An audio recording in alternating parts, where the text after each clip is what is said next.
com o meu parceiro Lan.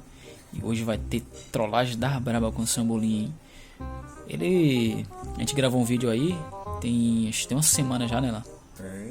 Ele falando que não tem medo de onça, não tem medo de nada, que é assim que é assado aqui, ó. A gente vai trollar ele, uma hora dessa ele tá mais ou menos, ele tá lá da roça, né?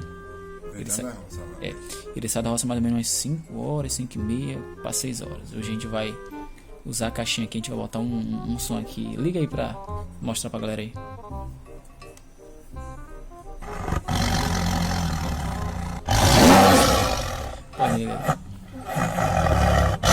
Aí, pessoal, a gente vai trollar ele assim, ele vai passar, a gente vai ficar escondido, né? A gente vai gravar assim de um local lá meio estratégico e tipo, quando ele passar a gente vai botar a caixinha lá no mato. A gente vai estar filmando e vai colocar essa onça aqui pra assustar ele, né? Dizendo ele que é corajoso, não tem medo de nada, a gente vai ver hoje. Valeu!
A caixinha tá ligada aqui, pessoal.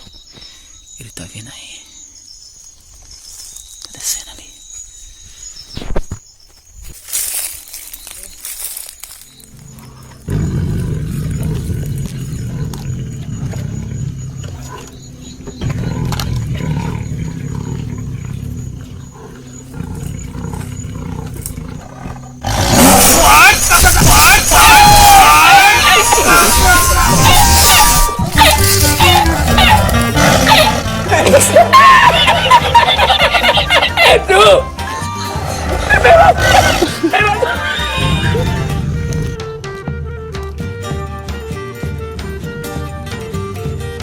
Se tu bater de frente com a onça, tu não tem medo? Não, se eu bater de frente com ela, eu vou ver logo. Primeiro, eu sou maior do que ela. Tem onça aí pra dentro, né? Ah, tem onça, mas não tem medo de onça não. Acabando...